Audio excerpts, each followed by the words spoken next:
السلام عليكم ورحمة الله وبركاته.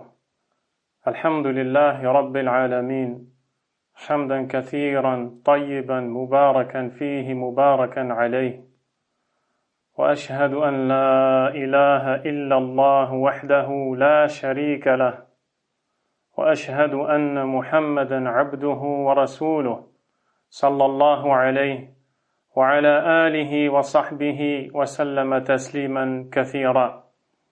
أما بعد، فاللهم نسألك بأسمائك الحسنى وصفاتك العلى وباسمك الأعظم الذي إذا دعيت به أجبت وإذا سئلت به أعطيت أن تبارك لنا في ساعتنا هذه وتجعل ما نقوله ونسمعه حجة لنا لا علينا، وتجعل ذلك في ميزان حسناتنا وتكفر بذلك عنا سيئاتنا إنك على كل شيء قدير.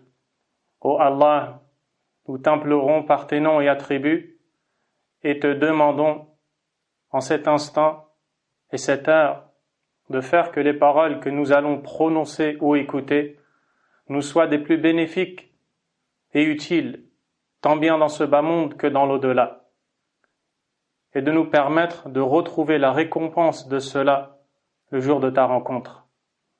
Nous voici réunis spirituellement afin de traiter d'un sujet de la plus haute importance, si seulement les gens le savaient, à la grandeur inestimable, si seulement les gens le comprenaient. Ce sujet, par la permission d'Allah subhanahu wa ta'ala, est la cause de la réussite de l'âme, de la vie des cœurs, du bonheur et de la réjouissance de l'individu présent ici-bas, mais aussi dans l'au-delà, quand il rencontrera son Créateur subhanahu wa ta'ala. Ce sujet ne mérite pas d'être écouté, non, il mérite toute l'attention. Ce sujet ne mérite pas que l'on lui ouvre les oreilles, non, mais il mérite plutôt une poitrine large, un cœur prêt et présent, une personne qui écoute en cherchant à nourrir son cœur et faire vivre son âme en la purifiant par les paroles d'Allah subhanahu wa ta'ala.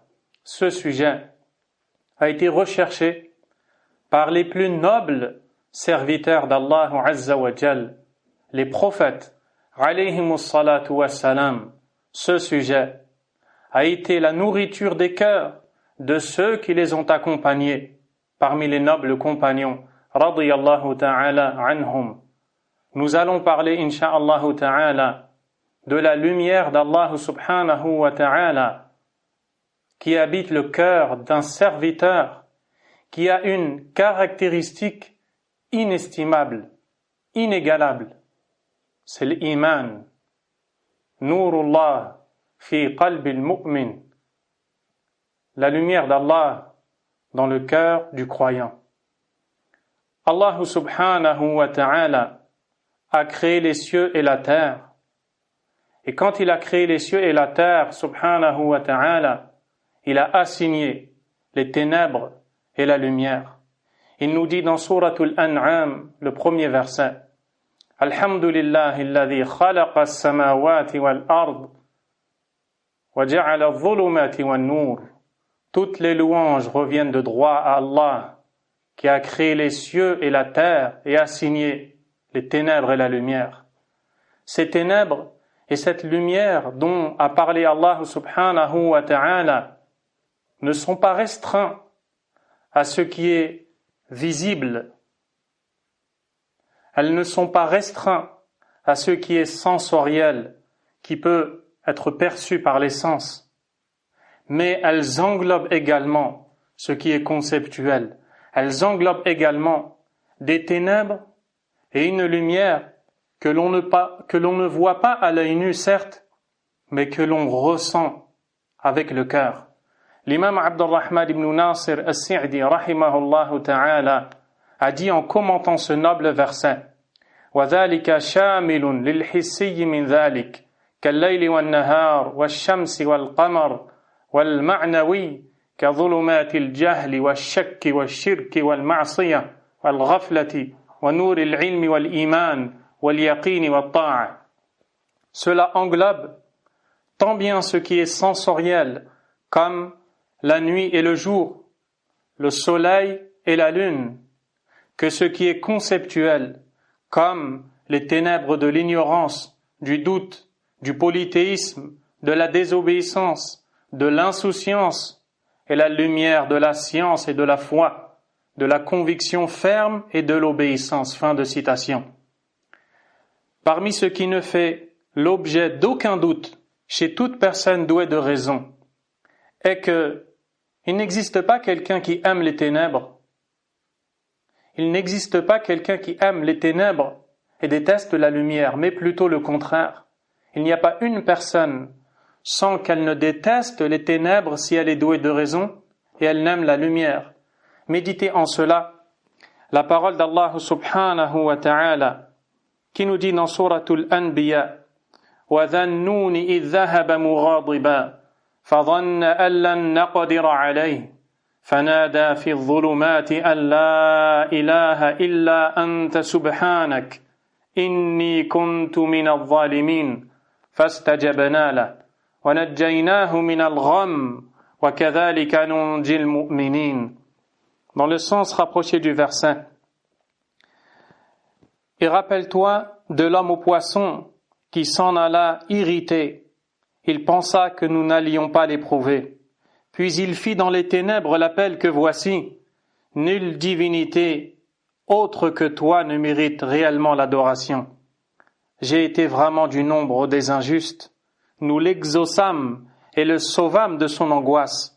Et c'est ainsi que nous sauvons les croyants.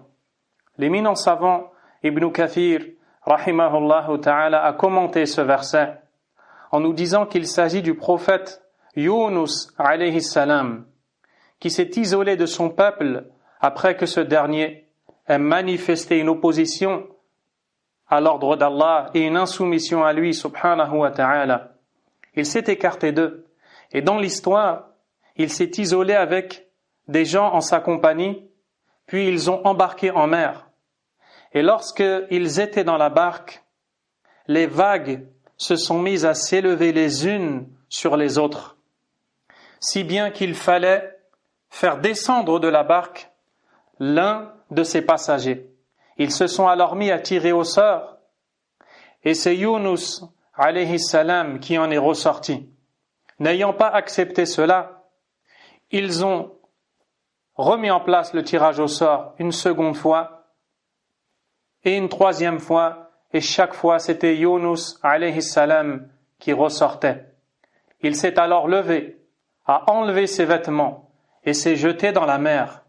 Quand Allah subhanahu wa ta'ala lui a envoyé un poisson qui a traversé les eaux et qui est venu ouvrir pour que Yunus alayhi salam lui tombe dedans. Allah tabaraka wa ta'ala a révélé à ce poisson: ne le mange pas et ne lui casse pas ses os. Yunus n'est pas ta subsistance, mais ton ventre sera pour lui une prison. C'est ainsi que Yunus alayhi salam va se retrouver dans le ventre de ce grand poisson, en pleine mer et en pleine nuit. Il se retrouve donc dans des ténèbres sensorielles, des ténèbres que l'on peut percevoir à l'œil nu et que personne ne peut supporter. Dans ces ténèbres, Yunus alayhi salam a appelé son créateur subhanahu wa ta'ala et a dit: Fanada fi dhulumat an la ilaha illa anta subhanak inni kuntu min adh-dhalimin. Nulle divinité ne mérite réellement l'adoration à part toi. Exempt sois-tu de toute imperfection. Je fus du nombre des injustes. C'est là qu'Allah l'a exaucé subhanahu wa ta'ala. Et vous pouvez méditer quand Allah azza wa jal lui a exaucé et nous a rappelé ce grand bienfait, qu'il dit: وَنَجَّيْنَاهُ مِنَ الْغَمِّ, et nous le sauvâmes alors de l'angoisse, al-gham. Et l'imam al-Qurtubi rahimahullah a dit: ay min batn al-hut, c'est-à-dire du ventre du poisson. Et le compagnon Abdullah ibn Mas'ud, qu'Allah l'agrée, a dit Dhulmatu batnil hut wa dhulmatul bahri wa dhulmatul layl. Les ténèbres du ventre du poisson, les ténèbres de la mer et les ténèbres de la nuit.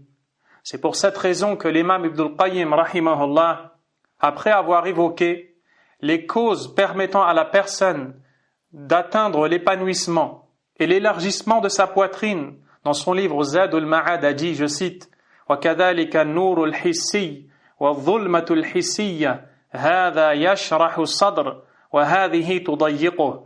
Il en est de même pour la lumière sensorielle, ainsi que les ténèbres sensorielles, c'est-à-dire la lumière que l'on peut voir à l'œil nu, et les ténèbres que l'on peut ressentir et voir.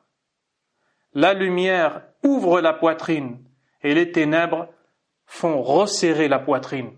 Je vous invite aussi à méditer la parole d'Allah subhanahu wa ta'ala quand il dit قُلْ أَرَأَيْتُمْ إِنْ جَعَلَ اللَّهُ عَلَيْكُمُ اللَّيْلَ سَرْمَدًا إِلَى يَوْمِ الْقِيَامَةِ مَنْ إِلَهٌ غَيْرُ اللَّهِ يَأْتِيكُمْ بِضِيَاءٍ أَفَلَا تَسْمَعُونَ.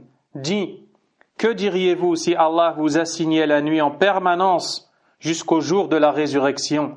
Quelle divinité autre qu'Allah pourrait vous apporter une lumière? N'entendez-vous donc pas? L'imam Ibn Kathir, rahimahullah, a dit, je cite, وَبَيَّنَ أَنَّهُ لَوْ جَعَلَ اللَّيْلَ دَائِمًا عَلَيْهِمْ سَرْمَدًا إِلَى يَوْمِ الْقِيَامَةِ لَأَضَرَّ ذَلِكَ بِهِمْ وَلَسَئِمَتْهُ النُّفُوسُ وَانْحَصَرَتْ مِنْهُ. Allah a évoqué clairement que s'il avait fait en sorte que la nuit perdure de manière continuelle et incessante jusqu'au jour de la résurrection, cela leur aurait été nuisible et les âmes s'en seraient lassées et cela les aurait quelque peu enfermés. Fin de citation. Il en est ainsi pour les ténèbres de la nuit si elles venaient constamment à durer. Bien qu'elles renferment nombreuses utilités pour l'homme, mais dès lors qu'elles s'étaleraient dans le temps, elles seraient pour nous nuisibles. C'est pourquoi Allah nous a honorés par la lumière du jour. Mais ce n'est pas d'une lumière ou des ténèbres sensorielles en réalité dont nous allons parler, d'une lumière ou de ténèbres que l'on peut voir à l'œil nu. Non, nous allons parler de ténèbres gravissimes auxquelles sont insouciants la plupart des gens. Qu'Allah nous en préserve subhanahu wa ta'ala. Des ténèbres qui ne renferment en eux aucun bien. Qui pourrait les aimer? Qui est-ce qui pourrait aimer des ténèbres dans un trou profond, étroit, ou dans une pièce condamnée et fermée, dans une nuit obscure et ténébreuse? Aucune personne douée de raison ne pourrait supporter cela. Au contraire, elle s'efforcerait de s'en écarter et même d'en écarter les autres à travers le conseil. Mais aujourd'hui, on constate malheureusement, et bien malheureusement, que beaucoup de gens, la plupart des gens, sauf ceux à qui Allah a fait miséricorde, sont inattentifs et insouciants face à des ténèbres terribles qui sont bien plus dangereux, qui sont bien plus préjudiciables que les ténèbres de la nuit si elles venaient à perdurer. Ces ténèbres dont nous allons parler, ce sont les ténèbres qui habitent le cœur et qui gâchent la vie de la personne, au point où cette dernière ne voit que l'obscurité, quand bien même elle serait dans les endroits les plus illuminés, sensoriellement parlant. Des ténèbres qui rendraient la poitrine serrée et étroite la vie, quand bien même la personne habiterait les plus vastes maisons sensoriellement parlant. Et si l'un d'entre nous prenait garde à avancer ses pieds ou à s'embrigader dans un chemin obscur et ténébreux, sous prétexte qu'il pourrait être dangereux, alors tout individu doué de raison se doit, à plus forte raison, de prendre garde à laisser son cœur entrer dans un chemin ténébreux. Allah subhanahu wa ta'ala, par sa sagesse parfaite, a fait en sorte que le cœur est l'endroit où il va déposer la lumière ou laisser les ténèbres. il a subhanahu wa ta'ala révélé une lumière qui est la matière de la vie des cœurs et l'indice du bonheur du serviteur tant bien dans ce bas monde que dans l'au-delà. Il a fait sortir par cette révélation émanant de lui quiconque il a choisi parmi ses serviteurs des ténèbres vers la lumière. Allah subhanahu wa ta'ala nous dit dans son verset أَوَمَنْ كَانَ مَيْتًا فَأَحْيَيْنَاهُ وَجَعَلْنَا لَهُ نُورًا يَمْشِي بِهِ فِي النَّاسِ كَمَنْ مَثَلُهُ فِي الظُّلُمَاتِ لَيْسَ بِخَارِجٍ مِنْهَا كَذَلِكَ زُيِّنَ لِلْكَافِرِينَ مَا كَانُوا يَعْمَلُونَ.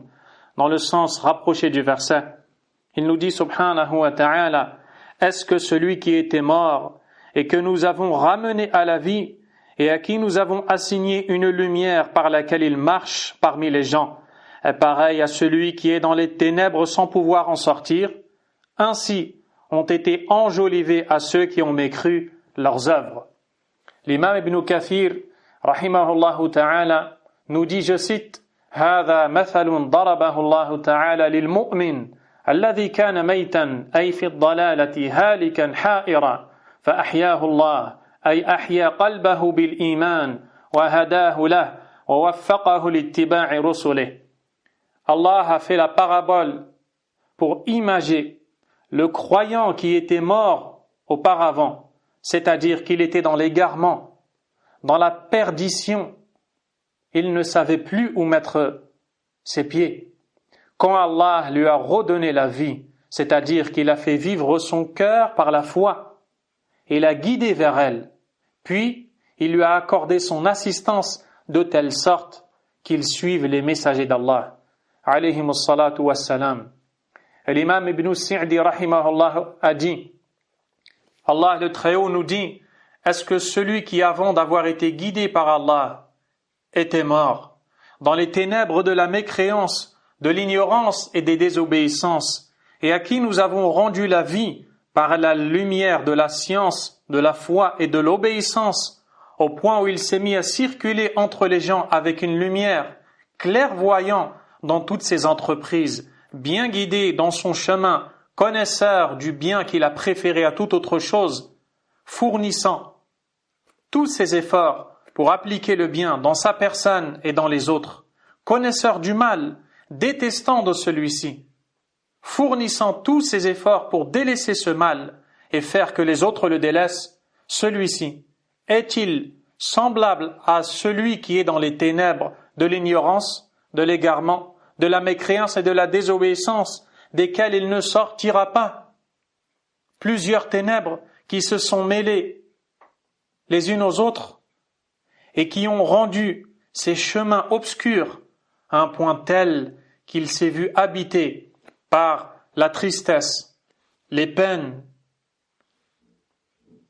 le malheur et autres encore. Ainsi, Allah attire l'attention des gens doués de raison par quelque chose qui est sensoriel, qu'ils connaissent, qu'ils perçoivent, pour leur montrer ce que vaut cette chose qui est conceptuelle, qui se comprend et se ressent. D'ailleurs, le prophète sallallahu alayhi wa sallam nous a informé qu'Allah subhanahu wa ta'ala a créé les gens dans les ténèbres, puis il les a fait sortir en leur envoyant de sa lumière. L'imam At-Tirmidhi rahimahullah rapporte dans son recueil de récits authentiques, dans Kitab al-Iman, le chapitre de la foi, d'après Abdullah ibn Amr, qu'Allah l'agrée.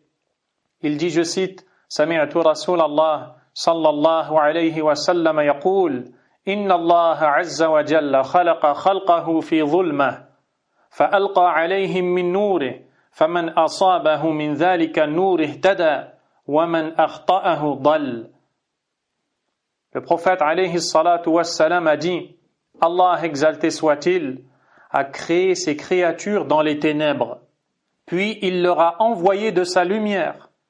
Quiconque se verra atteint de cette lumière sera guidé, et quiconque viendra à manquer cette lumière sera alors égaré. Et le hadith a été jugé authentique par l'imam Al-Albani rahimahullah. Le noble cheikh Abdul Razzaq Al-Badr hafidhahullah ta'ala, dans son commentaire, du livre Kitab al-Shari'a de l'imam al-Ajurri, rahimahullah, a dit: ce hadith équivaut à la parole du hadith Qudsi, la parole émanant d'Allah, subhanahu wa ta'ala, qui dit: Ya ibadi, kullukum dallun illa man hadaytuh. Ô mes serviteurs, vous êtes tous égarés, sauf celui que j'ai guidé. Allah subhanahu wa ta'ala a créé ces créatures dans les ténèbres, puis leur a envoyé de sa lumière. Et cela, nous dit le cheikh, ne contredit pas la parole où le prophète sallallahu alayhi wa sallam nous dit: Kullu mawludin yuladu ala al-fitra. Chaque nouveau-né vient au monde sur la prime nature.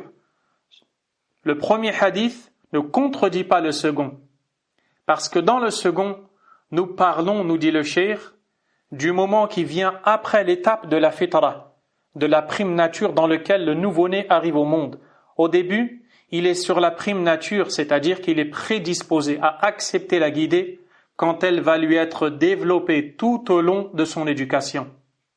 Mais après cette étape-là, la religion d'Allah, la guidée à celle-ci, les détails de cette religion et de ce que le Seigneur subhanahu wa ta'ala veut de son serviteur sont des choses qui ne peuvent être connues que par le biais des messagers, par la voie desquels on peut sortir des ténèbres vers la lumière de la vérité, de la guidée qu'Allah veut de ses serviteurs subhanahu wa ta'ala, comme il nous dit dans sourate Ash-Shura: وَكَذَلِكَ أَوْحَيْنَا إِلَيْكَ رُوحًا مِنْ أَمْرِنَا.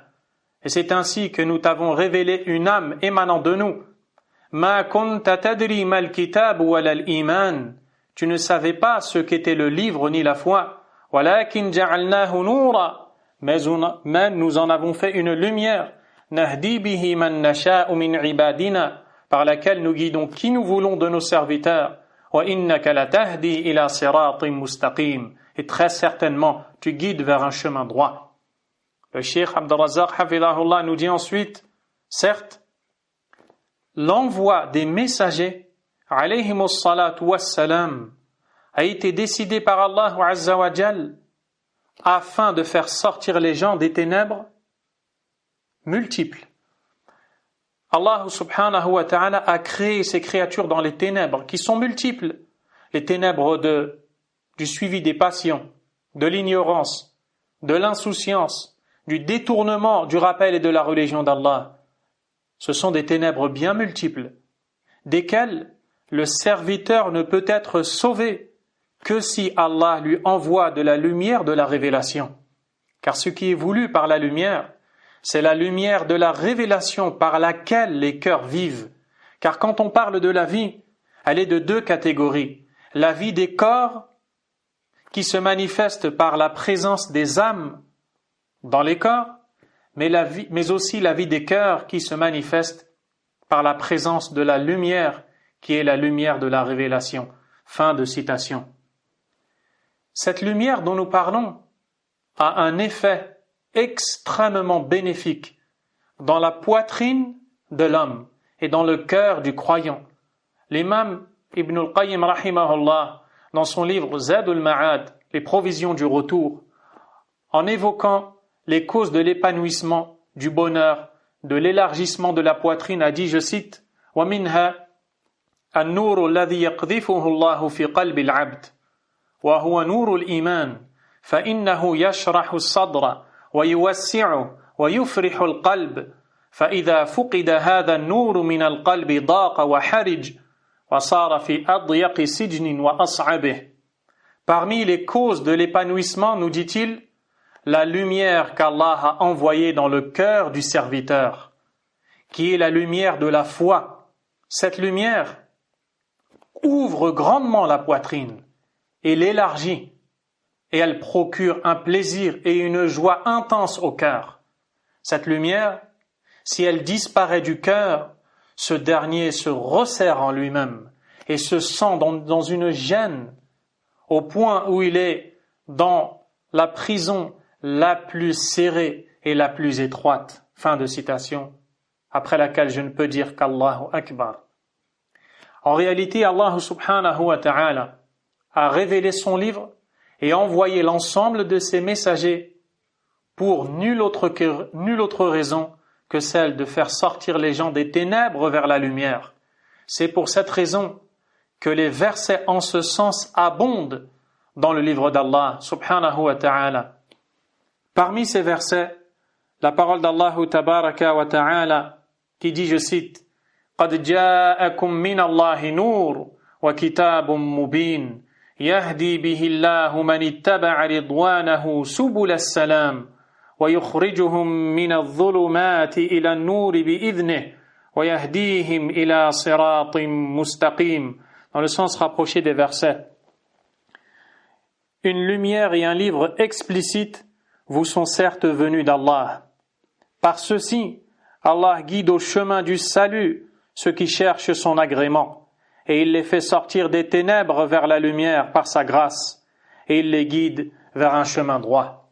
L'imam Ibn Sa'di rahimahullah a dit, قَدْ جَاءَكُمْ مِنَ اللَّهِ نُورٌ, vous est venu d'Allah une lumière, وَهُوَ الْقُرْآنِ, c'est le Coran, يُسْتَضَاءُ بِهِ فِي ظُلُمَاتِ الْجَهَالَةِ وَعِمَايَةِ الضَّلَالَةِ, par lequel on s'illumine dans les ténèbres de l'ignorance et l'aveuglement de l'égarement. وَكِتَابٌ مُبِينٌ لِكُلِّ مَا يَحْتَاجُ الْخَلْقُ إِلَيْهِ مِنْ أُمُورِ دِينِهِمْ وَدُنْيَاهُمْ, et un livre évident qui met au clair tout ce dont les créatures ont besoin, tant bien dans leur religion que dans leur vie.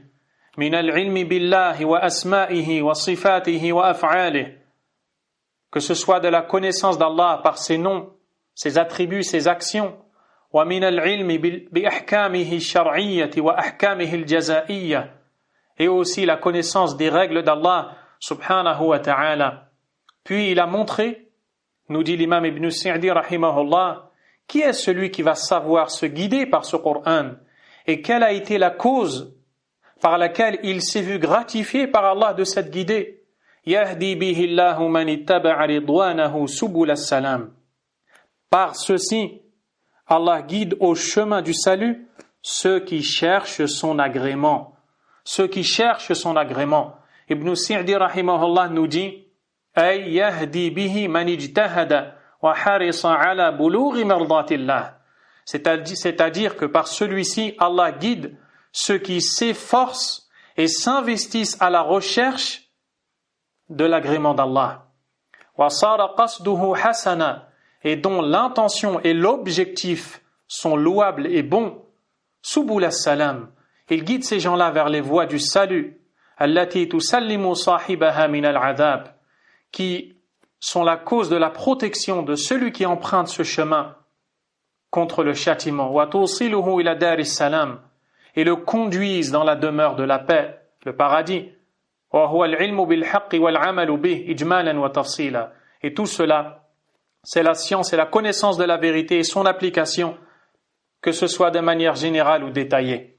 Puis Allah les fait sortir des ténèbres, de la mécréance, l'innovation, la désobéissance, l'ignorance, l'insouciance, vers la lumière de la foi, la sunna, l'obéissance, la science et le rappel d'Allah subhanahu wa ta'ala, et toute cette guidée est le fruit de la volonté d'Allah subhanahu wa ta'ala. Également, Allah azza wa jal, dans quelques versets, nous enseigne qu'il a envoyé ses messagers pour faire sortir les gens des ténèbres vers la lumière.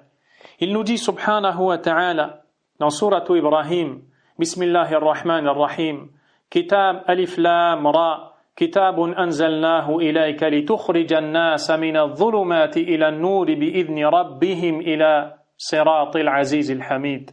Alif Lam Ra. Voici un livre que nous avons fait descendre sur toi, afin que par la permission de leur Seigneur, tu fasses sortir les gens des ténèbres vers la lumière, sur la voie du Tout-Puissant, digne de louange, subhanahu wa ta'ala. Également, Allah nous dit dans la même sourate, concernant Moussa alayhi salam, وَلَقَدْ أَرْسَلْنَا مُوسَى بِآيَاتِنَا أَنْ أَخْرِجْ قَوْمَكَ مِنَ الظُّلُمَاتِ إِلَى النُّورِ وَذَكِّرْهُمْ بِأَيَّامِ اللَّهِ إِنَّ فِي ذَلِكَ لَآيَاتٍ لِكُلِّ صَبَّارٍ شَكُورٍ. Dans le sens rapproché du verset, il dit à Moussa alayhi salam, il dit, nous avons certes envoyé Moussa avec nos signes en lui disant, fais sortir ton peuple des ténèbres vers la lumière. et rappelle-leur les jours d'Allah jusqu'à la fin du verset. Plus encore, Allah Azza wa Jal a décrit le prophète Muhammad alayhi salatu wassalam comme étant une lampe éclairante qui guide les gens, qui appelle les gens au chemin d'Allah subhanahu wa ta'ala. Il nous dit: Ya ayyuhan nabi, inna arsalnaka shahidan wa mubashiran wa nadhira wa da'iyan ila Allah bi'idhnihi wa sirajan munira. Dans le sens rapproché de ce verset, Allah subhanahu wa ta'ala s'adresse à son prophète sallallahu alayhi wa sallam, auquel il dit: Ô toi le prophète, nous t'avons envoyé en témoin, annonciateur et avertisseur, appelant à Allah par sa permission et lampe éclairante. L'imam Ibn Sa'di rahimahullah nous dit: وذلك يقتضي أن الخلق في ظلمة عظيمة لا نور يهتدى به في ظلماتها ولا علم يستدل به في جهالاتها حتى جاء الله بهذا النبي الكريم فأضاء الله به تلك الظلمات وعلم به من الجهالات وهدى به ضلالا إلى الصراط المستقيم. Cela implique que les gens ont été créés dans des ténèbres immenses, aucune lumière pour leur illuminer le chemin, aucune connaissance pour sortir de l'ignorance, jusqu'à ce qu'Allah envoie son noble prophète sallallahu alayhi wa sallam, par lequel il a illuminé les ténèbres et enseigné après l'ignorance, et par lequel il a guidé bon nombre de gens égarés vers le droit chemin. Fin de citation. D'ailleurs, Allah subhanahu wa ta'ala a proposé à ses serviteurs une parabole dans le Coran qui va éclaircir la lumière qu'il a mis dans le cœur de son serviteur croyant. Il nous dit subhanahu wa ta'ala: Allahu nuru as-samawati wal ard, mathalu nurihi kamishkatin fiha misbah. المصباح في زجاجة الزجاجة كأنها كوكب دري يوقد من شجرة مباركة زيتونة لا شرقية ولا غربية يكاد زيتها يضيء ولو لم تمسسه نار نور على نور يهدي الله لنوره من يشاء ويضرب الله الأمثال للناس والله بكل شيء عليم. Allah subhanahu wa ta'ala nous dit dans Surat An-Nur, verset 35, dans le sens du verset: Allah est la lumière des cieux et de la terre. Sa lumière est semblable à une niche où se trouve une lampe.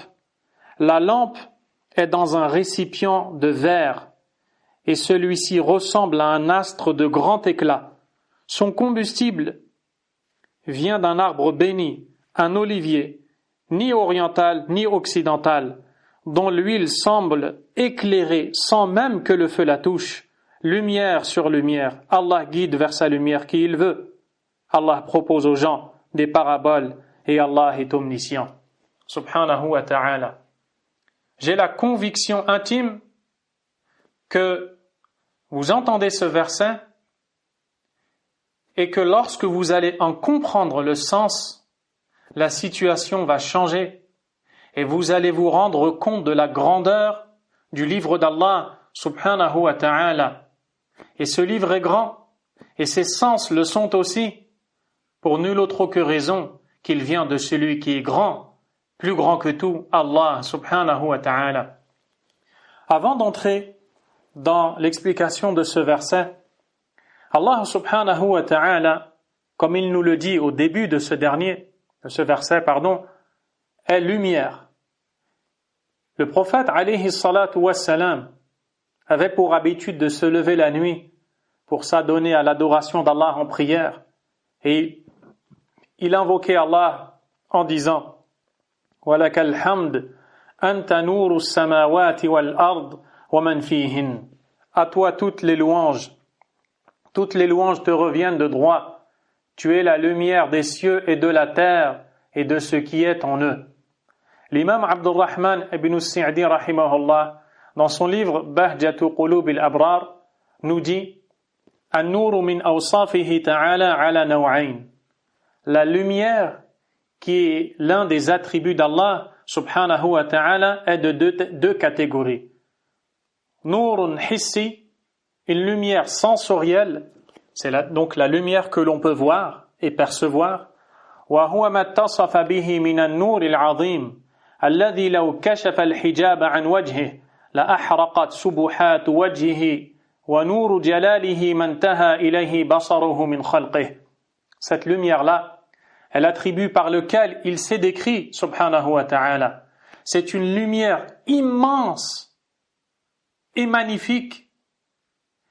Et si Allah Azza wa Jal avait découvert le voile de son visage subhanahu wa ta'ala, la lumière de celui-ci, la resplendissance, la pureté, la brillance de son visage subhanahu wa ta'ala et de sa grandeur aurait alors illuminé tout ce que son regard peut atteindre parmi ses créatures, c'est-à-dire toutes choses existantes. وهذا النور لا يمكن التعبير عنه إلا بمثل هذه العبارة النبوية المؤدية للمعنى العظيم. Et cette lumière-là, qui est la lumière d'Allah subhanahu wa ta'ala, l'on ne peut la décrire comme il se doit que par cette expression prophétique qui atteint le sens immense voulu. Quand le prophète a dit alayhi salatu wassalam, tu es la lumière des cieux et de la terre, وأنه لا تطيق المخلوقات كلها الثبوت لنور وجهه لو تبدى لها, et que toutes les créatures ne pourraient tenir debout devant la lumière de son visage subhanahu wa ta'ala s'il venait à se montrer à ces créatures. ولولا أن أهل دار القرار يعطيهم الرب حياة كاملة, et si le Seigneur subhanahu wa ta'ala n'accordez pas le jour dernier aux habitants du paradis une vie parfaite, c'est-à-dire une vie parfaite si bien qu'ils sont en capacité de supporter la vision d'Allah subhanahu wa ta'ala, wa yu'inuhum ala dhalika lama tamakkanu min ru'yati ar-rabb al-'azim. Ils n'auraient aucunement pu voir le Seigneur immense subhanahu wa ta'ala. Wa jami'u al-anwar fi as-samawati al-'ulwiyyati min nurihi, et toutes les lumières des cieux viennent de sa lumière. Bal nuru jannati an-na'im allati 'arduha as-samawati wal-ard wa sa'atuha la ya'lamuha illa Allah min nurihi. Et même la lumière du paradis, qui est aussi vaste que les cieux et la terre, et que seul Allah connaît, vient de sa lumière. فنور العرش والكرسي والجنات من نوره. La lumière du trône, du kursi, du paradis vient de sa lumière. فضلا عن نور الشمس والقمر والكواكب. De même, la lumière, ou que dire alors de la lumière du soleil, de la lune et des astres. Fin de citation. L'imam Muslim rahimahullah rapporte d'après Abu Musa al-Ash'ari radiyallahu anhu, qui dit قام فينا رسول الله صلى الله عليه وسلم بخمس كلمات. Le messager d'Allah sallallahu alayhi wa sallam s'est tenu debout à nous sermonner en nous prononçant 5 paroles. فقال إن الله عز وجل لا ينام ولا ينبغي له أن ينام. Certes, Allah exalté soit-il ne dort pas et il ne lui convient pas de dormir. يخفض القسط ويرفعه. C'est lui qui met en place la justice subhanahu wa ta'ala. يرفع إليه عمل الليل قبل عمل النهار. S'élève vers lui les actions faites la nuit avant les actions du jour. وعمل النهار قبل عمل الليل. Et les actions du jour avant les actions de la nuit. Puis il dit حجابه النور. Son voile est de lumière. لو كشفه لأحرقت سبحات وجهه ما انتهى إليه بصره من خلقه. S'il venait à le dévoiler, la resplendissance, la brillance, les puretés, la brillance de son visage aurait alors atteint tout ce que son regard atteint de sa créature. subhanahu wa ta'ala. Revenons maintenant au verset.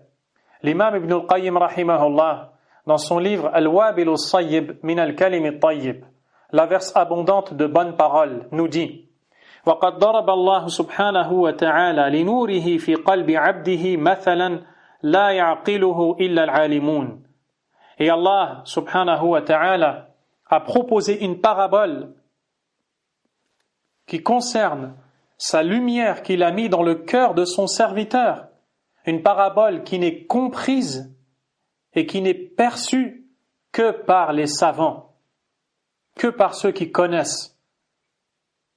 Et là, il cite le verset que l'on vient de lire, puis il dit, je cite, قال أبي بن كعب, le compagnon Ubay ibn Ka'b radiyallahu anhu a expliqué quand Allah azza wa jalla a dit mathalu nourihi kamishkatin fiha misbah. L'exemple de sa lumière est semblable à une niche où se trouve une lampe. Sa lumière, de quelle lumière parle-t-il ici? Ubay ibn Ka'b radiyallahu anhu dit mathalu nourihi fi qalbil muslim. C'est l'image de la lumière d'Allah dans le cœur du musulman. Et c'est cette phrase-là qui a été la cause de cette conférence que vous êtes en train d'écouter après avoir lu ce passage-là du livre de l'imam Ibn al-Qayyim rahimahullahu ta'ala.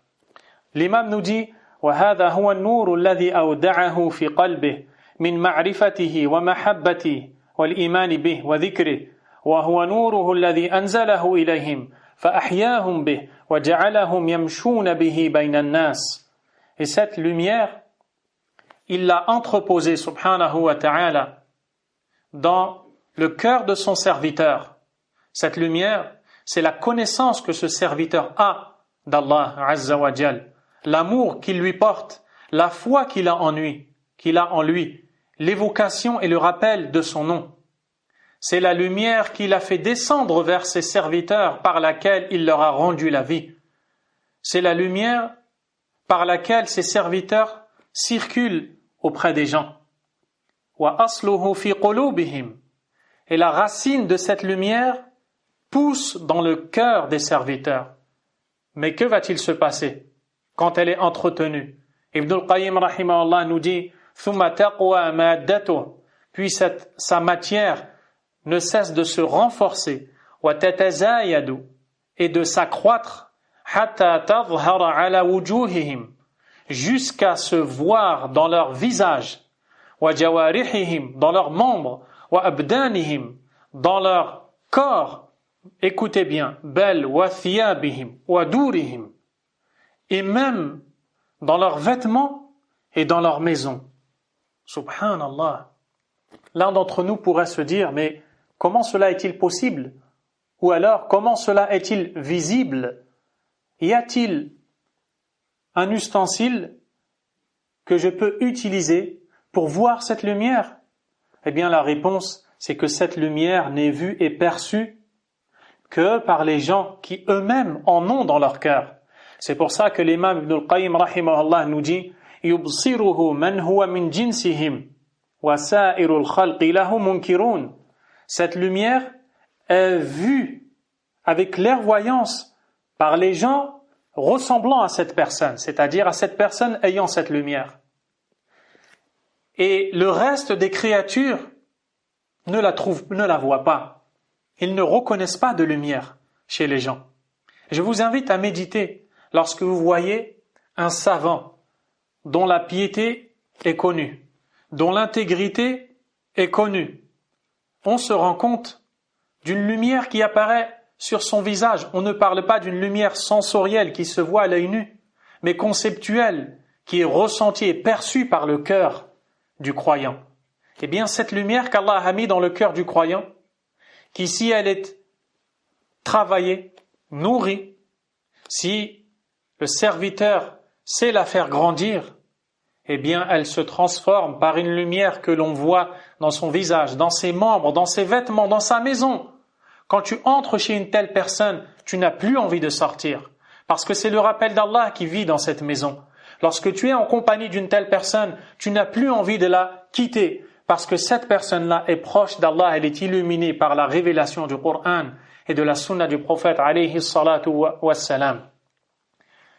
Ne connaissez-vous pas l'exemple de l'imam Ibn al-Qayyim rahimahullah qui raconte que quand son cheikh, l'imam Ibn Taymiyyah rahimahullah, était enfermé dans la citadelle de Damas, ses élèves venaient lui rendre visite afin qu'il leur remonte leur morale quand ils sentaient que la foi descendait, alors qu'il était dans une cellule. Subhanallah. Et Ibn al-Qayyim rahimahullah nous dit فَإِذَا كَانَ يَوْمُ الْقِيَامَةِ بَرَزَ ذَلِكَ النُّورِ. Nous parlons pour l'instant d'une lumière qui est conceptuelle, une lumière que l'on peut ressentir avec le cœur quand on a la foi. Cette lumière n'est donc pas encore sensorielle. Mais l'imam Ibn al-Qayyim nous dit, quand arrivera le jour de la résurrection, cette lumière deviendra visible, elle deviendra une lumière sensorielle, subhanallah. وَصَارَ بِأَيْمَانِهِمْ يَسْعَى بَيْنَ أَيْدِيهِمْ فِي ظُلْمَةِ الْجِسْرِ حَتَّى يَقْطَعُوهُ. Il dit ensuite de cette lumière, rahimahullah ta'ala, que cette lumière apparaîtra et sera visible. Elle sera à leur droite et devant eux, alors qu'il y aura les ténèbres du pont, afin qu'ils puissent traverser ce dernier.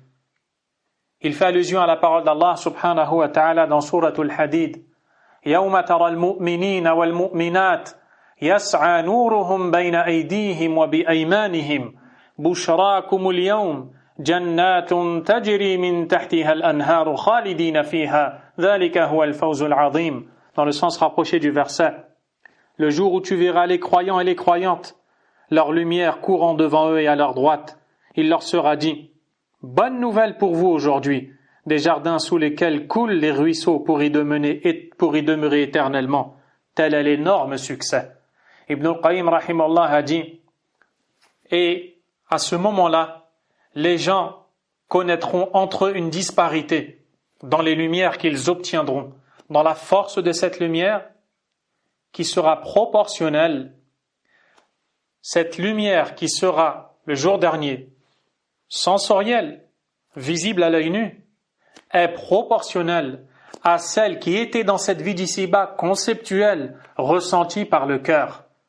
Pour cela, certains auront une lumière comme celle du soleil, d'autres une lumière ressemblant à celle de la lune, d'autres aux étoiles, d'autres encore à une lampe, et ainsi de suite, jusqu'à un dernier qui viendra le jour dernier avec une lumière semblable, avec une lumière sur le pouce de son pied, qui s'allumera tantôt et s'éteindra tantôt.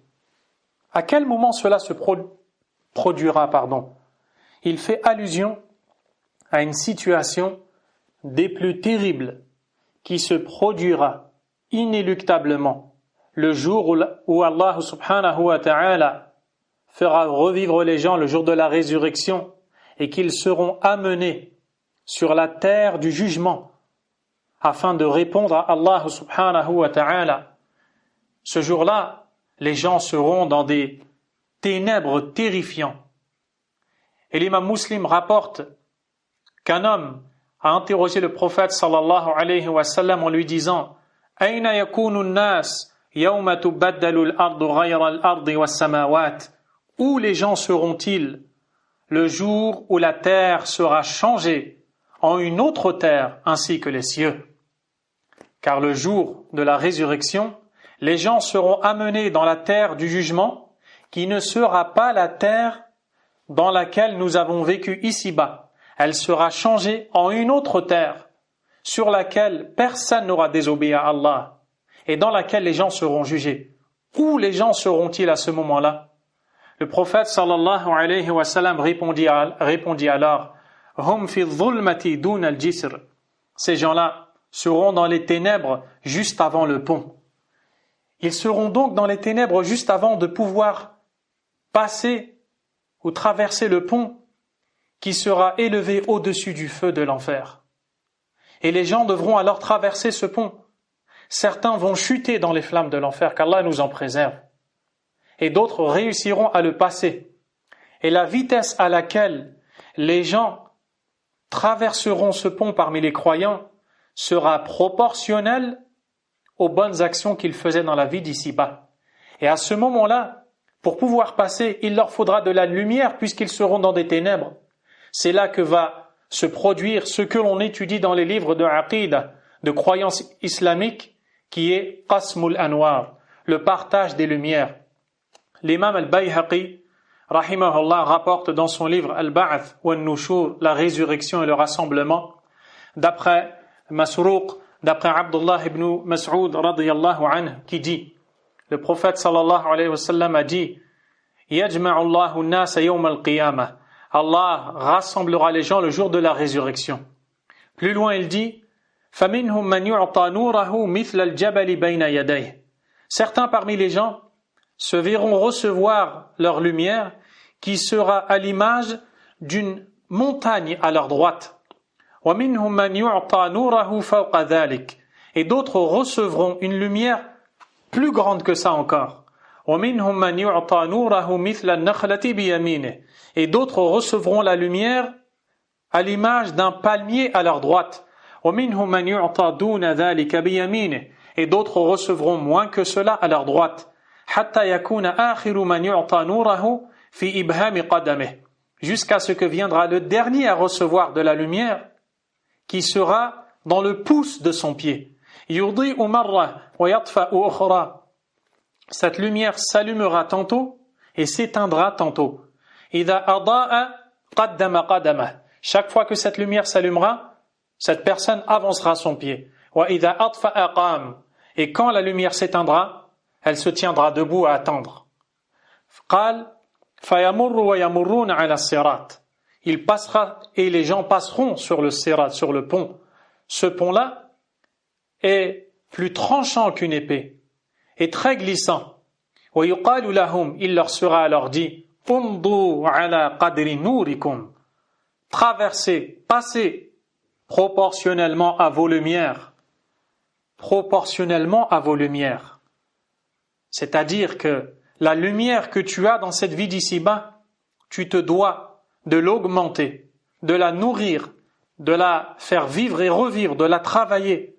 Car par Allah, c'est d'elle dont tu auras besoin quand elle se transformera en lumière visible et de laquelle tu ne pourras pas te passer si tu aspires à traverser ce pont qui sera placé au-dessus du feu de l'enfer dans lequel tu n'aimerais pas tomber.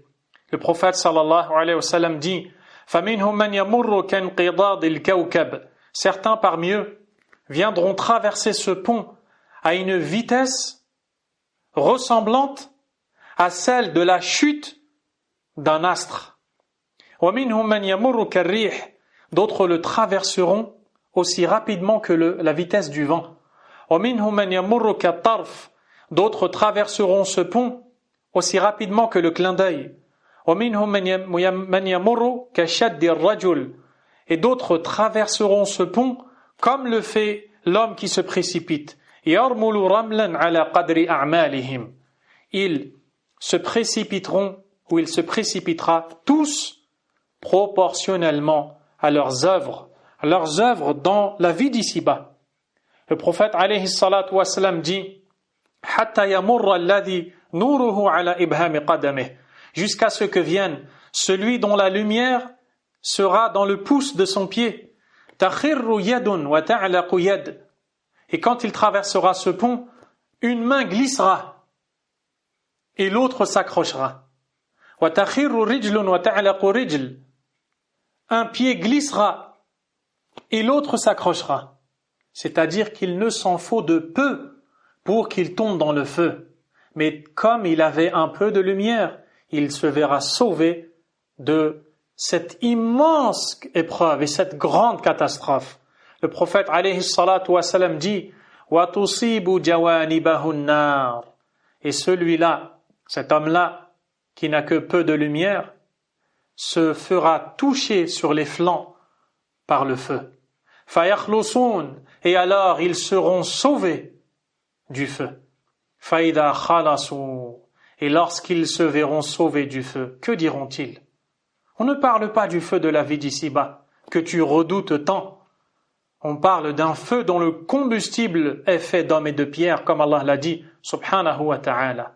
Que se passera-t-il lorsque les gens se verront sauvés par la grâce d'Allah, proportionnellement à la lumière qu'ils avaient allumée dans leur cœur et entretenue, le prophète sallallahu alayhi wa sallam nous dit فَإِذَا خَلَصُوا قَالُوا الْحَمْدُ لِلَّهِ الَّذِي نَجَّانَا مِنْكِ بَعْدَ أَنْ أَرَانَاكِ لَقَدْ أَعْطَانَا مَا لَمْ يُعْطَ أَحَدٍ. Toutes les louanges reviennent de droit à Allah qui nous a sauvés de toi, après qu'il nous ait montré, après que nous t'ayons vu, il nous a certes donné ce qu'il n'a donné à aucune personne. Et le hadith a été jugé bon, authentique par l'imam Al-Albani rahimahullah. L'imam Ibn al-Qayyim rahimahullah ta'ala nous dit, si cette lumière-là, si cette situation-là, cette lumière-là est celle qu'il avait dans cette vie d'ici-bas, il en recevra son équivalent dans l'au-delà, le jour de la résurrection. C'est en réalité cette lumière même, cette lumière qui est dans le cœur, le jour de la résurrection, quand Allah partagera les lumières pour permettre aux gens de traverser le pont et d'avancer, eh bien, Ibn al-Qayyim rahimahullah nous dit, c'est cette lumière même qu'ils avaient dans le cœur qui deviendra visible le jour de la résurrection. Et du fait que les hypocrites n'avaient pas de lumière fixe et ferme dans cette vie d'ici-bas, ils n'avaient qu'une lumière apparente et non intérieure, puisqu'ils montraient l'islam et cachaient tout le contraire de l'islam, eh bien, on leur donnera une lumière apparente qui les conduira au final à la disparition de celle-ci et qui laissera place à des ténèbres. Allah subhanahu wa ta'ala, dans le verset qui fait l'objet de notre étude 35 de Sourate An-Nur, a donc proposé à ses serviteurs une parabole qui est une comparaison de cette lumière-là, la lumière de la foi, son emplacement, ce qu'il apporte, sa matière. Je répète, Allah a proposé une parabole pour comparer cette lumière, pour nous l'imager, pour que nous puissions la percevoir et comprendre le sens de ce verset. Il nous parle de cette lumière, de son endroit, son emplacement, de ce qu'il apporte, de sa matière. Et il nous dit subhanahu wa ta'ala kamishkatin fiha misbah. Sa lumière est semblable à une niche. La niche, c'est un enfoncement dans le mur, une brèche dans le mur sur laquelle on pourrait entreposer par exemple un objet décoratif. Vous connaissez, dans des endroits, il y a des murs qui ont des creusements, des enfoncements, un trou, il peut être carré, rond, peu importe la forme, et dans celui-ci, un objet servant à embellir le lieu va être posé. Et des fois, ce sont même des lampes qui sont posées, des lampes éclairantes, permettant d'éclairer les couloirs par exemple. Allah subhanahu wa ta'ala compare dans ce verset la lumière qu'il a mis dans le cœur du croyant, qui est la lumière de la foi, la lumière de la révélation, mathalan bil mishkat, comme une niche, nous dit l'imam Ibn al-Qayyim rahimahullah. Wa hiya al-quwwatu fil ha'id. Et cette niche, c'est l'enfoncement dans le mur, la brèche. Fa hiya mithlu sadr. Dans cette parabole qu'Allah nous présente dans ce verset, qu'est-ce que la niche évoquée par Allah est censée représenter? La réponse, elle est censée représenter la poitrine de l'homme. Dans la brèche, il y a une lampe. Dans la poitrine de l'homme, il y a aussi une lampe. Ibn al-Qayyim rahimahullah nous dit, et dans cette brèche, dans cette niche, qu'y a-t-il? Zujaja. Min asfa zujaj. Il y a un verre qui fait partie des verres les plus purs. Méditez un peu. Sa lumière est semblable à une niche où se trouve une lampe. Cette lampe est dans un récipient de verre et celui-ci ressemble à un astre de grand éclat. Cette ressemblance, c'est la ressemblance avec la lampe cette lampe-là, c'est le cœur. Le cœur ressemble, a été fait ressembler ici, à un récipient en verre. حتى شبهت بالكوكب الدري في بياضه وصفائه. Si brillant, si pur, qu'il ressemble à un astre éclatant. وهي مثل القلب. Et c'est l'image du cœur. Pourquoi est-ce que le cœur a dans ce verset été fait ressembler à quelque chose qui est en cristal, en verre, un verre qui est pur? Parce qu'il correspond parfaitement à la description du cœur, qui réunit 3 caractéristiques. La première, c'est que le cœur du croyant est pur. Deuxièmement, il est doux. Et troisièmement, il est solide. Le croyant voit la vérité et la guider par la pureté qu'Allah lui a mis dans son cœur. Il se montre compatissant envers les gens par la douceur qu'Allah a mis dans son cœur. Et il est ferme dans sa religion par la solidité qu'Allah a mis dans son cœur. Le cœur du croyant est donc à l'image d'un cristal.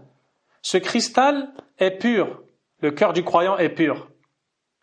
Il est doux. Le cœur du croyant est doux. Et il est solide. Le cœur du croyant aussi est solide. Aucun de ces attributs ne contredit ni n'annule un autre. C'est pourquoi on trouve dans la parole d'Allah subhanahu wa ta'ala, Allah a dit à son prophète sallallahu alayhi wa sallam, فَبِمَا رَحْمَةٍ مِّنَ اللَّهِ لِنْتَ لَهُمْ وَلَوْ كُنْتَ فَظًّا غَلِيظَ الْقَلْبِ لَانْفَضُّوا مِنْ حَوْلِكَ. Dans le sens rapproché du verset, Allah subhanahu wa ta'ala nous dit, en s'adressant à son prophète sallallahu alayhi wa sallam, c'est par quelque miséricorde de la part d'Allah que tu as été si doux envers eux. Mais si tu étais rude au cœur dur, ils se seraient enfuis de ton entourage. Le prophète alayhi salatu wassalam avait donc un cœur doux. Et en même temps, il était rude et solide lorsqu'il s'agissait de la religiosité, des ordres d'Allah subhanahu wa ta'ala. Sa douceur ne l'a pas empêché d'être ferme et solide quand vient un ordre d'Allah. Il en est de même pour le cœur du croyant. Il est rapporté, nous dit l'imam Ibn al-Qayyim rahimahullah, Al-qulubu aniyatullahi ta'ala fi ardih. Les cœurs sont les récipients d'Allah dans sa terre. Fa'ahabbuha ilayh. Les plus aimés chez lui, les plus aimés auprès de lui, de ces récipients, araqquha, sont les plus doux, wa aslabuha, les plus solides, wa asfaha, et les plus purs. Dans ce récipient, qui est en cristal, qui est en verre brillant, pur et bon, qui est représenté par le cœur, il y a une lumière. Cette lumière-là, on la voit sur la mèche qui est allumée. Et cette lumière-là, pour se nourrir, comme une bougie ou comme une mèche, pour qu'elle puisse rester allumée, n'est-ce pas qu'elle a besoin d'être nourrie par un combustible, par quelque chose qui prend feu et qui nourrit le feu pour que celui-ci perdure? Eh bien, Allah subhanahu wa ta'ala a, dans le sens rapproché du verset, fait l'image de tout cela. Sa lumière est semblable à une niche. La niche, c'est la poitrine de l'homme. La lumière d'Allah, c'est la révélation d'Allah dans la poitrine de l'homme, où se trouve une lampe. Cette lampe, c'est le cœur. La lampe est dans un récipient de cristal. Celui-ci ressemble à un astre de grand éclat. Son combustible vient d'un arbre béni. Qu'est-ce qui alimente cette foi dans le cœur? Ici, dans l'exemple, son combustible vient d'un arbre béni. Quel est cet arbre? C'est un olivier. L'olivier, qui est un des arbres les plus bénéfiques et qui est décrit comme étant ni oriental ni occidental, c'est-à-dire qu'il pousse dans une terre tellement bien placée que le soleil atteint cet arbre tant bien au coucher qu'au lever du soleil. Que dire alors des fruits d'un arbre atteint par le soleil depuis le lever jusqu'au coucher? Nul doute qu'ils seront parmi les plus bénéfiques.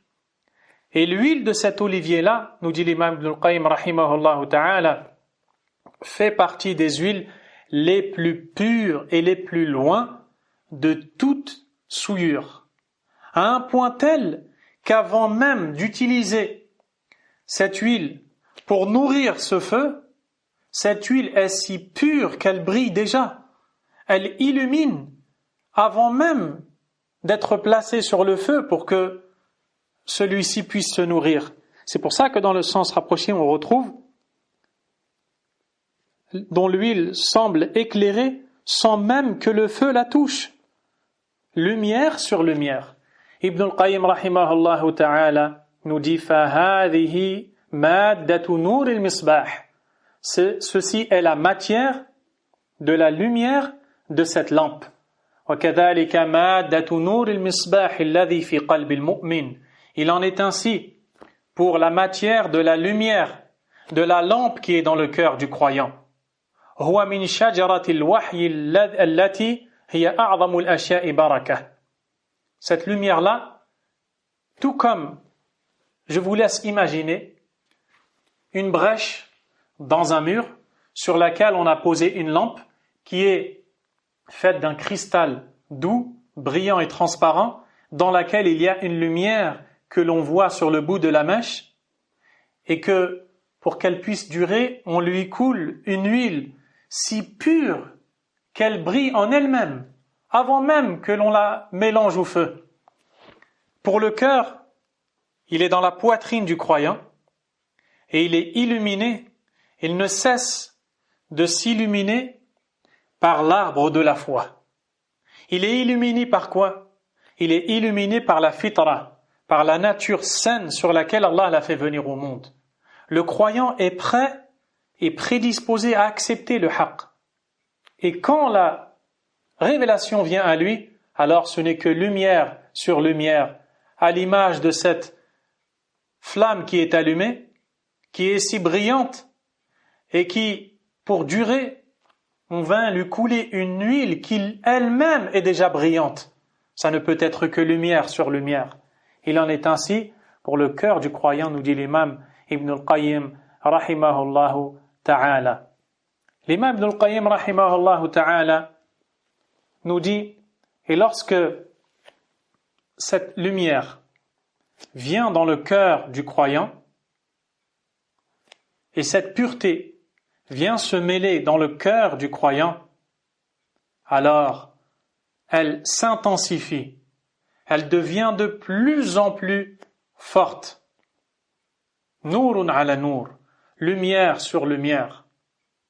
Et c'est la fitra du croyant, la nature saine et le bon raisonnement sain du croyant qui se mêlent à la révélation d'Allah. Quel en est le résultat si ce n'est lumière sur lumière?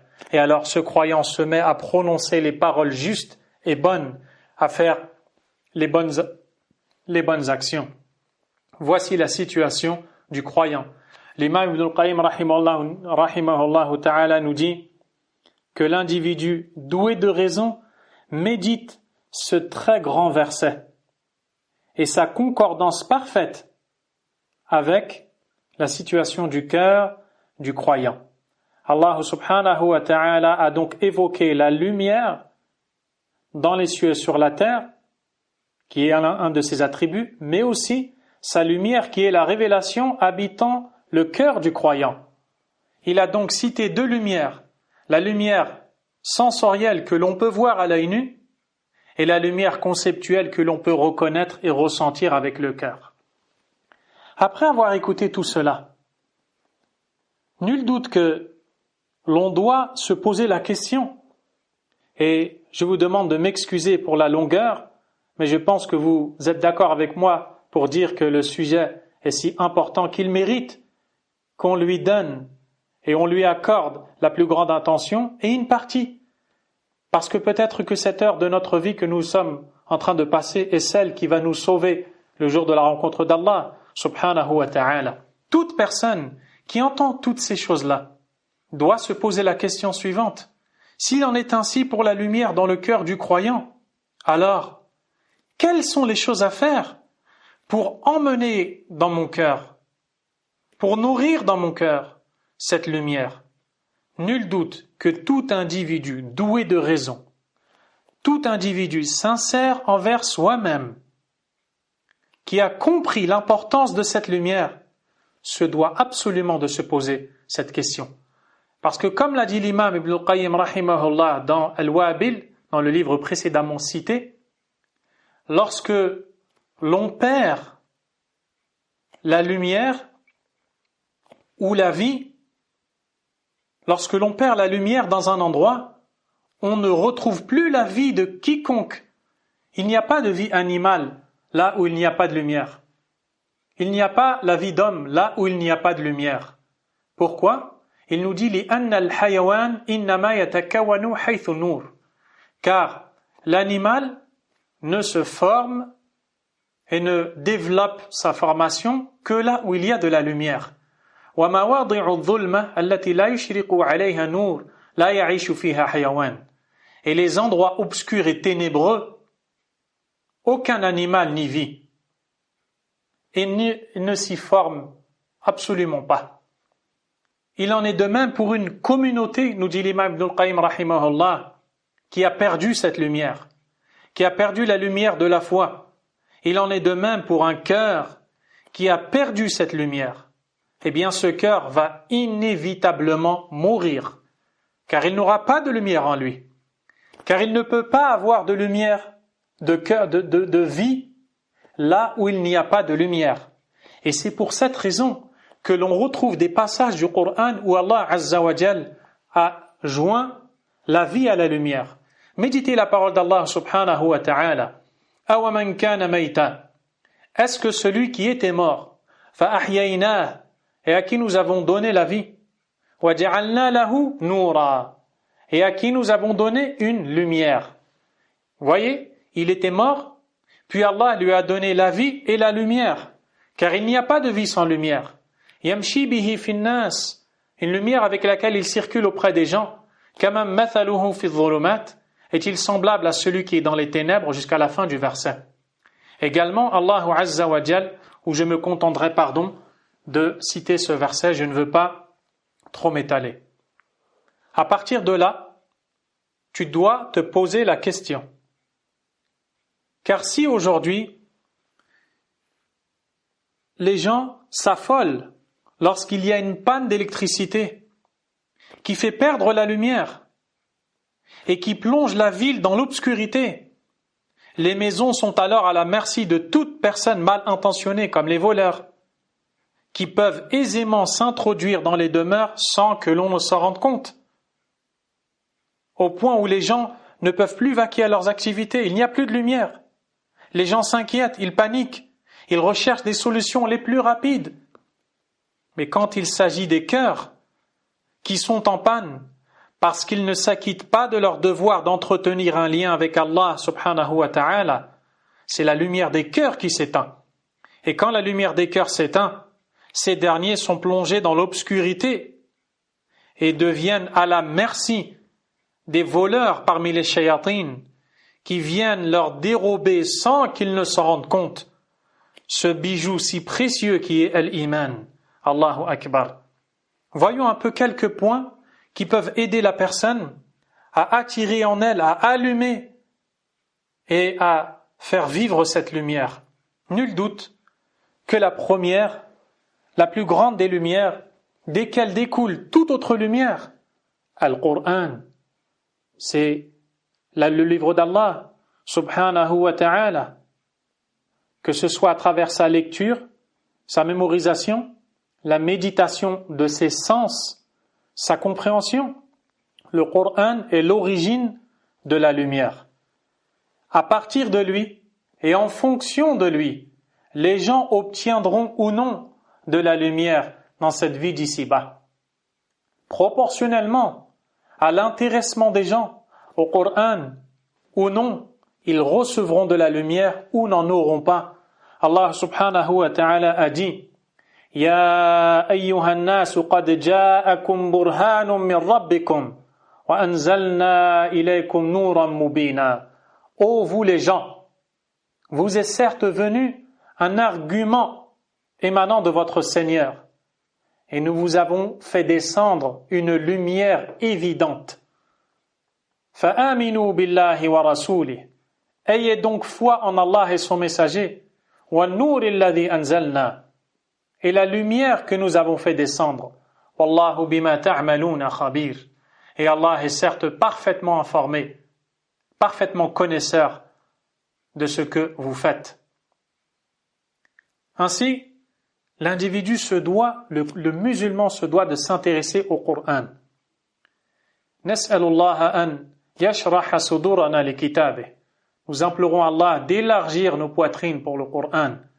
Il est tellement triste, tellement peinant de voir que l'on est dans une époque où beaucoup, qu'Allah nous en préserve, délaissent le Coran et s'adonnent à la perte de temps dans ce qui ne leur est d'aucune utilité et qui ne nourrit en rien leur cœur ni leur corps. Pire encore, quand il s'agit de passer du temps, de longues heures, dans des choses qui ne font sortir au final qu'un individu insouciant qui a éteint de son cœur la lumière qu'Allah lui a envoyée, subhanahu wa ta'ala. La deuxième chose que l'on peut citer, talabul ilm, la recherche de la science, l'apprentissage de la religion d'Allah. L'imam Ibn al-Qayyim rahimahullah a dit dans son écrit I'lam al-muwaqqi'in 'an Rabbil 'alamin fa inna al-'ilma nur nurullah yaqdhifuhu fi qalbi 'abdihi. La science est la lumière d'Allah qu'il a mis dans le cœur de son serviteur. Wal hawa wal ma'siyah riyahun 'asifah tudfi'u dhalika an-nur aw takad wa la budda an tud'ifah. Il nous dit ensuite, et le suivi des passions et la désobéissance sont à l'image d'un vent violent qui viennent éteindre cette lumière, ou presque l'éteindre, ou alors au minimum l'affaiblir. C'est pour cette raison que les savants qui connaissent Allah subhanahu wa ta'ala sont ceux qui illuminent le chemin des gens dans leur religion, dans leur adoration d'Allah subhanahu wa ta'ala. L'imam Al-Ajurri, rahimahullah, a dit dans son livre intitulé Akhlaqul Ulama, les comportements des savants. Je cite Mathaluhum fil ard kamathalin nujumi fis sama. L'image des savants sur terre est semblable à celle des étoiles dans le ciel, yuhtada biha fi dhulumatil barri wal bahr, par lesquelles les gens savent se guider dans les ténèbres de la nuit et de la mer. إذا انطمست النجوم تحيروا وإذا أسفر عنها الظلام أبصروا. Fin de citation. Lorsque les étoiles disparaissent, les gens s'arrêtent et ne savent plus quoi faire, ils ne savent plus où se diriger. Et lorsque leur lumière revient, ils voient de manière très claire. Dans le hadith, le prophète sallallahu alayhi wa sallam a dit Fadlul alimi ala al-abid ka fadlil qamari laylatal badri ala sa'iril kawakib. Dans le sens rapproché, le mérite du savant, celui qui a la science, en comparaison au simple adorateur, il adore Allah, il est pieux certes, mais il n'a pas de connaissance, est semblable au mérite de la pleine lune par rapport aux autres astres. Ce hadith est authentique. L'imam Al-Ajuri, rahimahullah, l'a rapporté d'ailleurs dans son livre Akhlaq al-Ulama. Dans son livre Miftah Dar al-Sa'ada, les clés de la maison du bonheur, l'imam Ibn al-Qayyim, rahimahullah ta'ala, a cité plusieurs points intéressants, mais je ne vais pas m'étaler. Je vais retenir simplement celui-ci. Il dit, je cite, وَفِي التَّشْبِيهِ الْمَذْكُورِ لَطِيفَةٌ أُخْرَى. Et dans la ressemblance, dans la parabole qui est faite ici, entre le savant et celui qui est adorateur, mais qui n'est pas savant, donc celui qui a la science et celui qui ne l'a pas, il y a un point subtil. وَهُوَ أَنَّ الْجَهْلَ كَاللَّيْلِ فِي ظُلْمَتِهِ. Il est que l'ignorance est semblable à la nuit dans ses ténèbres. وَجِنْسِهِ وَالْعُلَمَاء وَالْعُبَّادِ بمنزلة القمر والكواكب الطالعة في تلك الظلمة. Et les savants et adorateurs, dans ces ténèbres-là, sont à l'image de la pleine lune et des astres qui s'élèvent dans ces ténèbres. وَفَضْلُ نُورِ الْعَالِمِ فِيهَا عَلَى نُورِ الْعَابِدِ.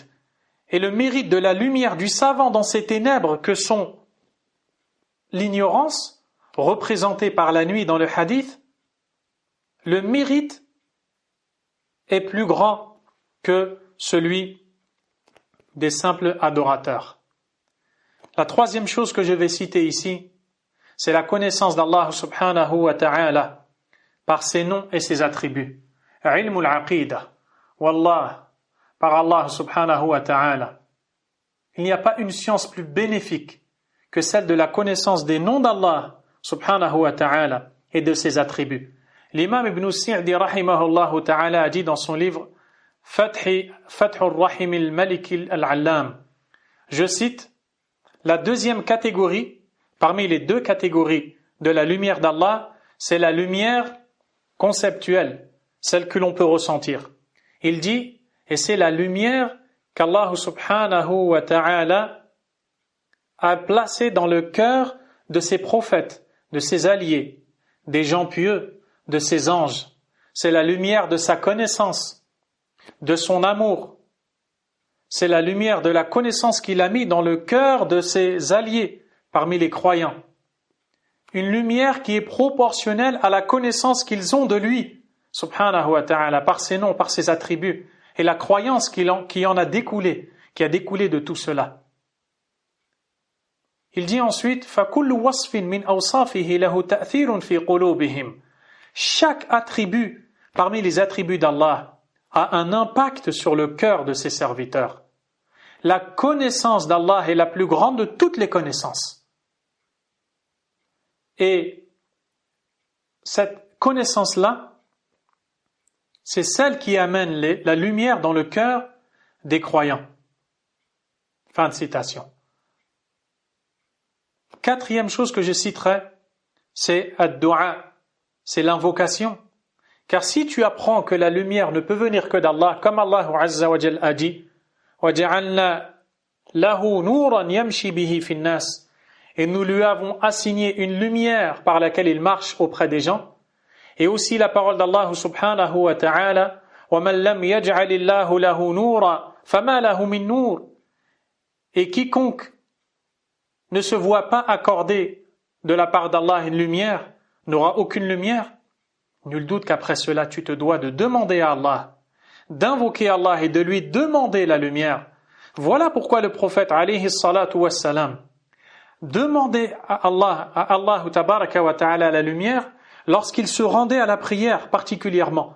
Comme on le voit dans le récit rapporté par l'imam Muslim, d'après Abdullah ibn Abbas, qu'Allah l'agrée ainsi que son père, quand le prophète sortait à la prière, alayhi salatu wassalam, il disait, Allahumma ja'al fi qalbi noura, oh Allah, mets dans mon cœur une lumière. Wa fi lisani noura, et dans ma langue une lumière. Waj'al fi sam'i noura, mets dans mon ouïe une lumière. Waj'al fi basari noura, dans mon regard, dans ma vue une lumière. Waj'al min khalfi noura, wa min amami noura, derrière moi une lumière, devant moi une lumière. Waj'al min fawqi noura, et mets au-dessus de moi une lumière. Wa min tahti noura, en dessous de moi une lumière. Allahumma a'tini noura. Oh Allah, donne-moi une lumière. Subhanallah. Le prophète sallallahu alayhi wa sallam demandait à Allah tabaraka wa ta'ala une lumière devant, derrière, au-dessus, en dessous, dans son cœur, dans sa langue, dans son ouïe, dans sa vue. Tout cela en se dirigeant vers la mosquée pour l'accomplissement de la prière. C'est ce qui m'amène à parler justement du cinquième point qui amène la lumière dans le cœur, qui est as-salah, qui est la lumière. Car nul doute que la lumière, la prière est une lumière. Le prophète sallallahu alayhi wa sallam a dit was-salatu nour, et la prière est une lumière.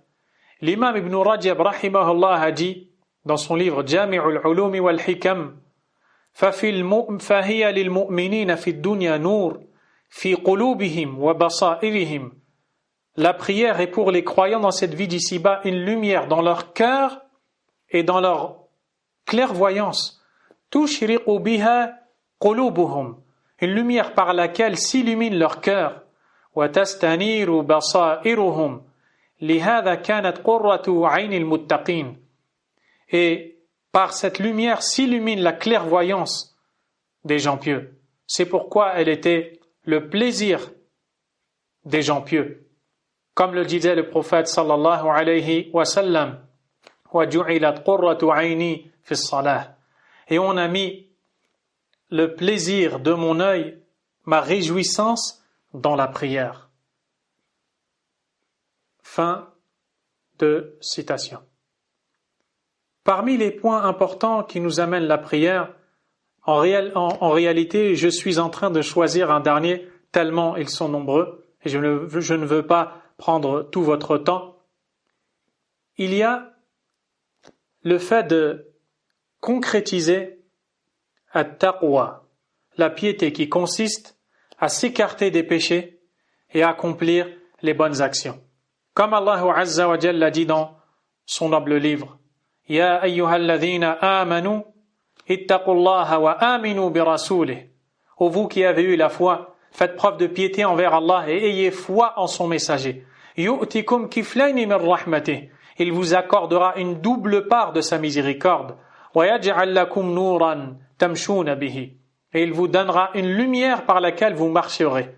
Wa yaghfir lakum wallahu ghafurur rahim. Voilà ce que l'on peut dire des causes qui amènent la lumière, dans le corps. Et l'on pourrait conclure par un point important qui est de prendre garde aux ténèbres du cœur qui se manifestent à travers les péchés. Car comme a dit l'imam Ibn al-Qayyim, rahimahullah, dans son livre Ad-Da' wa Ad-Dawa, la maladie et le remède, il dit, parmi les conséquences désastreuses et néfastes des péchés, des ténèbres que la personne ressent dans son cœur, elle les ressent réellement. La personne qui désobéit à Allah subhanahu wa ta'ala et qui attache son cœur à un autre qu'Allah subhanahu va ressentir inévitablement dans son cœur des ténèbres. Si il reste un peu de vie dans son cœur. Il dit, Ibn al-Qayyim rahimahullah dit, la personne va ressentir de ces ténèbres comme elle ressent les ténèbres de la nuit.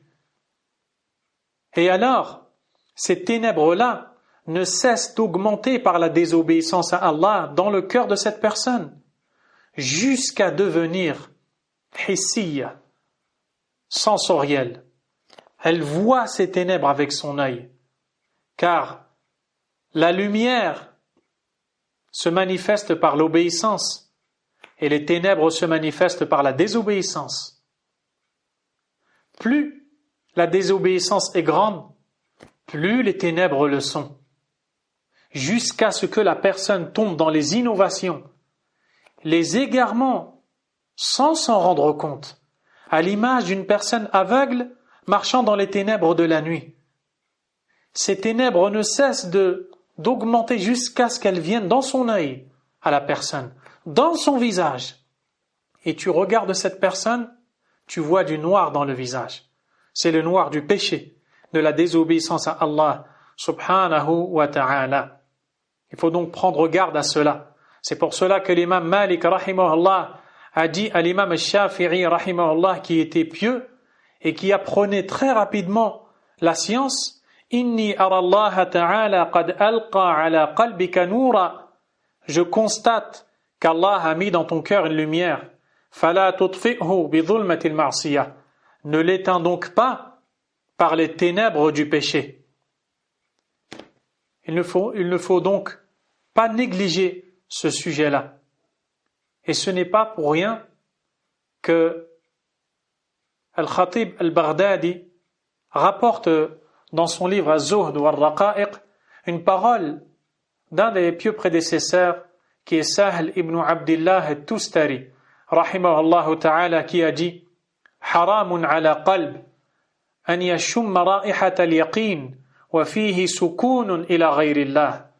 Il est impossible pour un cœur de sentir l'odeur de al-yaqin. Al-yaqin, c'est la conviction ferme, c'est un des plus hauts degrés de la foi. Un cœur ne peut pas la ressentir, cette conviction, s'il y a en lui un penchant vers un autre qu'Allah. وَحَرَامٌ عَلَى قَلْبٍ أَنْ يَدْخُلَهُ النُّورُ. Et il est impossible pour un cœur que la lumière y entre.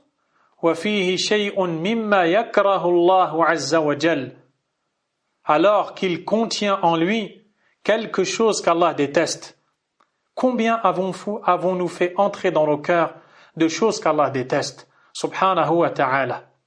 L'un d'entre les gens est attaché à une personne au point d'en perdre la raison, au point d'en faire l'objectif, le but essentiel de sa vie. Et alors ce cœur ne voit plus la lumière y entrer. Un autre parmi les gens s'attache à son mode de vie haram, interdit, à un point tel qu'elle n'a plus de clairvoyance. Ce qui pour elle est réjouissant est l'argent qu'elle amasse et qu'elle entre dans sa poche. Et c'est là les ténèbres qu'Allah nous en préserve. L'un parmi les gens voit que dans les péchés qu'il commet, il y a une réjouissance, il y a un plaisir. Comment une lumière va entrer dans ce cœur? Comment un cœur comme ça va connaître Allah Azza wa Jal? Comment va-t-il comprendre pourquoi il a été créé? Comment va-t-il percevoir et accepter le but pour lequel il est présent dans cette vie d'ici-bas? Un tel cœur va vivre loin d'Allah. Alors prenons garde à éteindre la lumière d'Allah dans nos cœurs par la désobéissance, par l'opposition aux ordres d'Allah. أسأل الله سبحانه وتعالى بأسمائه الحسنى وصفاته العلى أن يغفر ذنوبنا وأن يجعل في قلوبنا نورا. اللهم اجعل في قلوبنا نورا. اللهم اجعل في قلوبنا نورا. اللهم نور قلوبنا وألسنتنا ووجوهنا وثيابنا وديارنا وأبناءنا وأرزاقنا. اللهم ثبتنا على الإيمان واحشرنا مع المنورين يوم تقسم الأنوار يا أرحم الراحمين. Oh Allah, nous t'implorons de nous accorder la lumière dont nous aurons tant besoin le jour de ta rencontre, de nous pardonner nos péchés, d'illuminer nos cœurs, nos langues, nos visages, nos habits, nos maisons, nos biens, nos proches et notre cheminement vers toi jusqu'à te rencontrer en te trouvant pleinement satisfait de nous. Oh Allah, pardonne-nous nos fautes et fais que ces paroles soient bénéfiques tant bien pour celui qui les prononce que celui qui les entend. Wallahu a'lam wa sallallahu wa sallam wa baraka ala nabiyyina Muhammad wa ala alihi wa ashabihi ajma'in. Subhanaka Allahumma wa bihamdik ashhadu an la ilaha illa ant astaghfiruka wa atubu ilayk. Qu'Allah vous récompense pour votre patience. Jazakumullahu khayran. Qu'Allah illumine vos cœurs, vos langues, vos visages, vos vies, vos enfants, vos biens, et nous guide tous dans le droit chemin, et qu'il fasse que l'on puisse se retrouver fi ad-dunya, dans cette vie d'ici-bas, dans son rappel et dans l'au-delà, dans son noble et vaste paradis qu'il a promis aux croyants. Subhanakallahumma wa bihamdik, ashhadu an la ilaha illa ant astaghfiruka wa atubu ilayk.